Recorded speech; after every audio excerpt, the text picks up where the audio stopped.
You're listening to a Brawl Network production. This is a podcast for the best fans in the NFL. Are you in the Mafia? Am I in the what? It's time for a Bills Brawl podcast. Second down and 7. Kelly with the time. Touchdown! Bill Brooks. Allen. Deep shot. Touchdown! On the line to Stephon Diggs. And Thurman breaking tackles at the 22. Inside the 10. Touchdown Buffalo.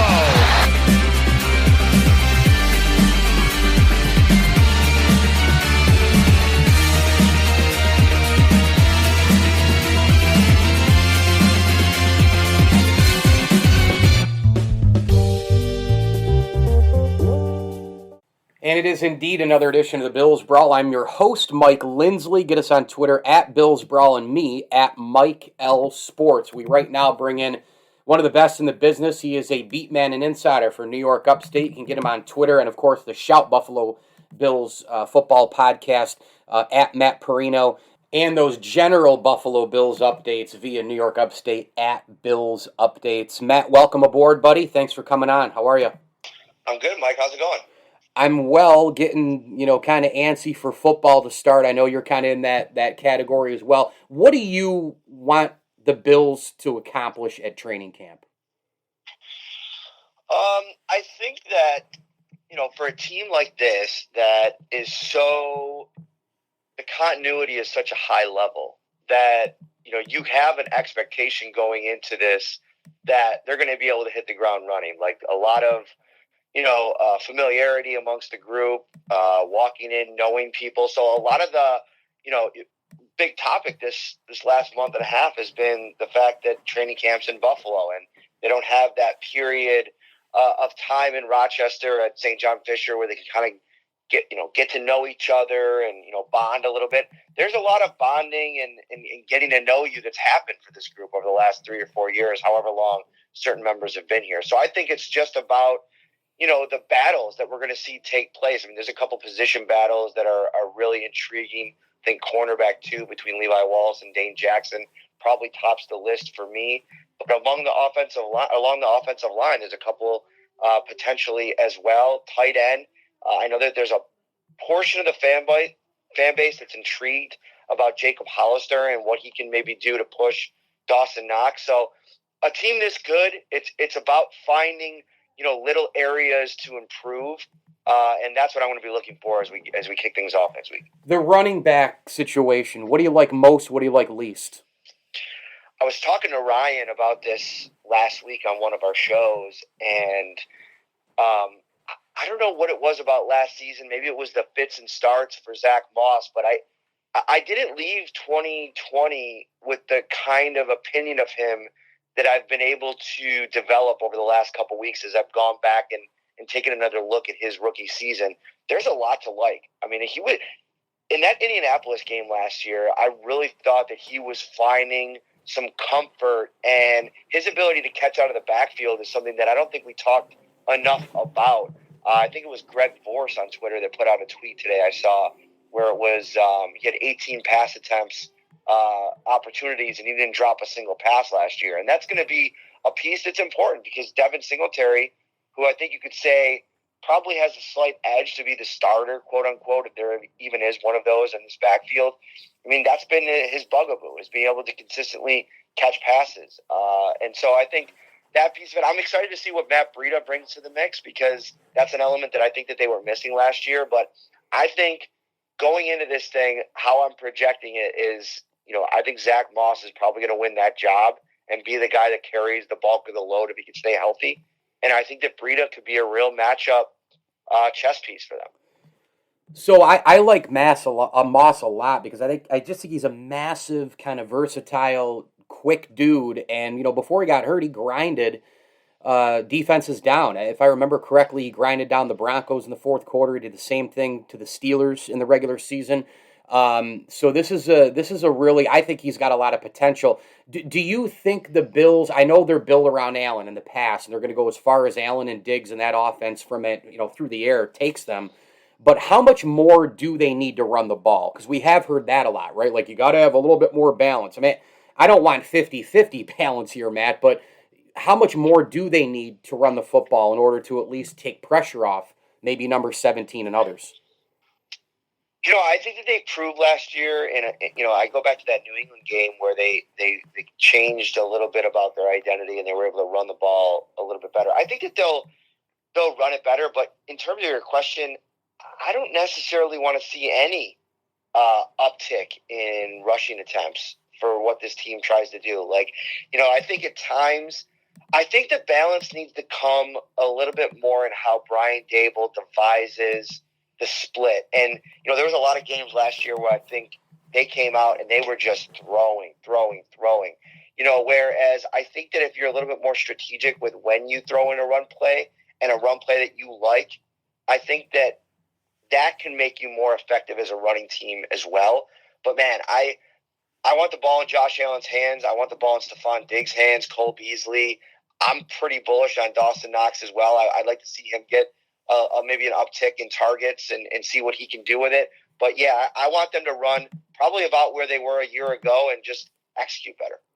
Matt Parrino with us here, New York Upstate Buffalo Bills insider. Of course, he and Ryan Talbot with the Shout Bills podcast. It's terrific. Go get it all over the major platforms where you get your podcast. A couple more quick ones for you here, Matt. A couple weeks ago, I played golf with a guy who was pretty close to the Wake Forest program, and he said, he's also a big Bills guy. Used to live in Western New York. Used to live and work in both Western New York and Central New York. And he was asking me, hey, what do you think of the Bills? And we started talking, and he goes, man, I'll tell you, he goes, that Boogie Basham's going to be a stud. What do you see in that guy right now? What do you like about him?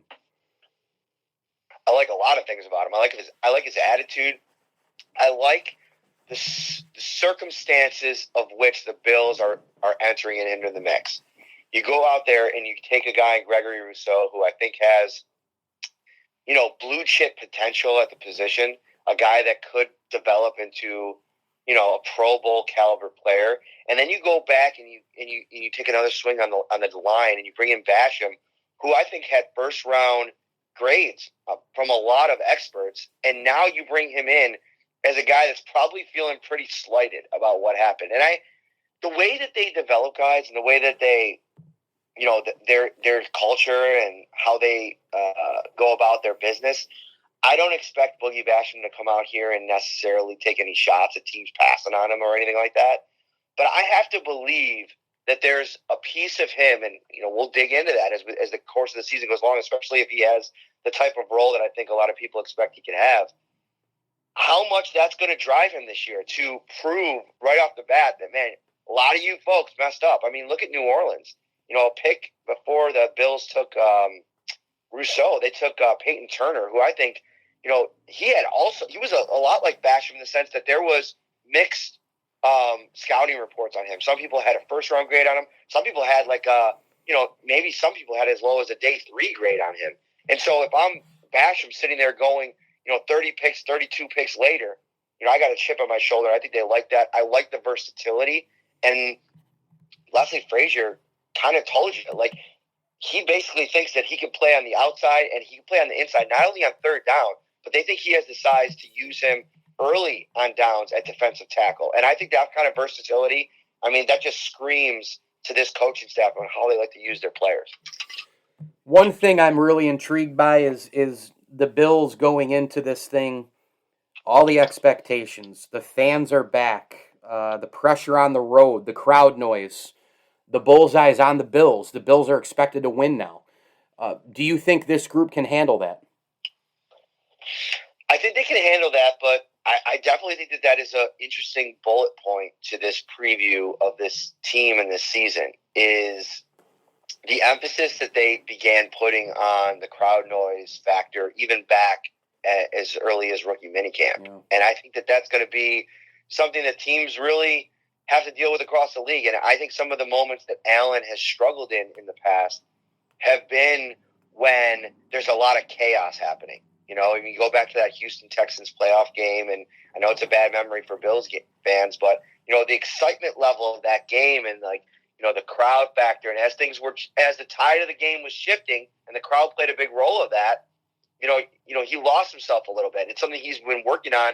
And I almost feel like last year without fans, he really got to experience the game with a certain composure that's allowed in that kind of environment. And in the playoffs, as the fans were kind of coming back, and then in KC there was quite a few more than the ones that were in Buffalo. He didn't perform as well, and so I think that that's something that's you're going to have to watch. I don't think that there's going to be this unbelievable regression that I think some people are worried about, but I do think that from week to week it's going to be harder to put up the numbers that they put up consistently. But hey, I mean, this guy's done nothing over the last 3 years but prove people wrong. So I think he likes a little bit of that doubt cast over a season. I mean, if everybody was on board and everybody was going into year 4, like, is Josh Allen better than Patrick Mahomes? Is he ready to take that step and become the best quarterback in the league? I don't know if Josh Allen would like that, because he's kind of settled into this role as the underdog and the guy that everybody kind of likes to hate on a little bit, and I think he likes that. What team in that division, AFC East, are you most worried about? Yeah, if you're a Bills fan, for me, I've seen a lot of national pundits coming out picking the Patriots to win the division. Yeah. I don't really get it. I think you need a quarterback in this league.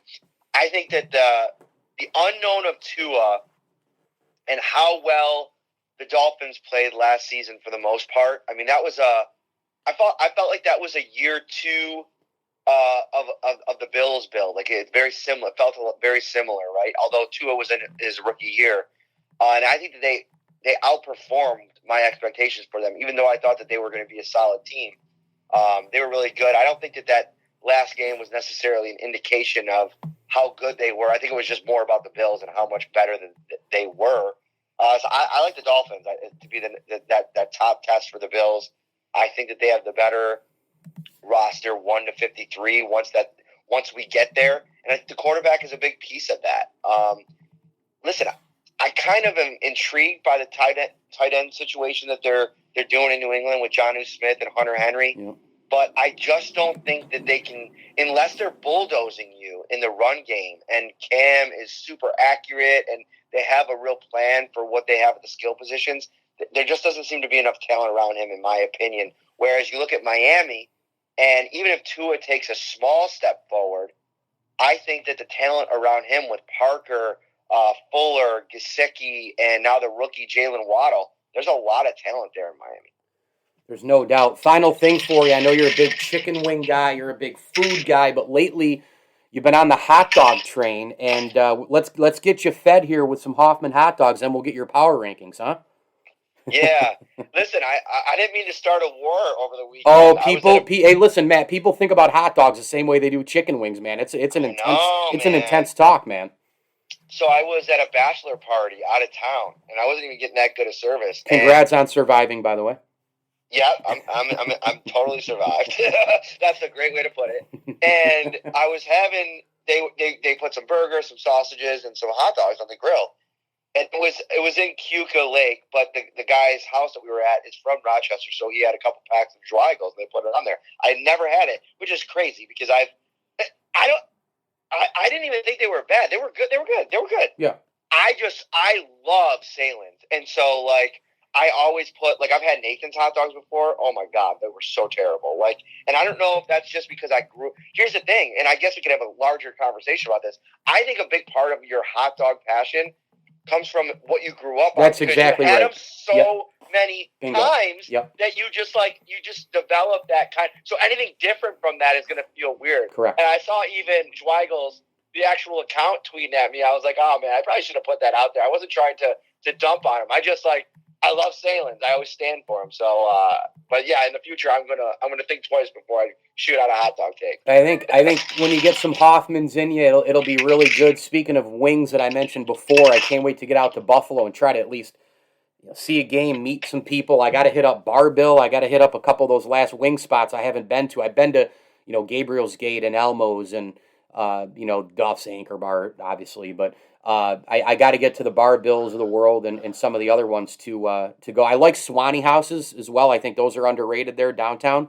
But I got to get to the Bar Bill. I think that's the A number one, I'm told. Yeah, Bar Bill, I highly recommend going just for your first trip. If you got to go to Bar Bill North, it's great. Like, it's as good as the other one. But I think the ambiance of the experience of the East Aurora location. Oh, okay. It's the original. It's just like a little hole. It looks like a house. It looks like you're just walking into a house. It's got like 6 tables and a bar, and then they just bring out the most life-changing chicken wings that you'll ever have. It's the honey butter barbecue. That's the one you got to order. The taste is unreal. They're always crispy. Awesome. Wow. Shout Bills podcast. Go get it, download, and subscribe. The New York State, Upstate, I should say, Buffalo Bills insider and beat reporter Matt Parrino, at Matt Parrino on Twitter. Give him a follow. It's a must. Matt, thank you so much. We'll talk soon, pal. Take care, Mike.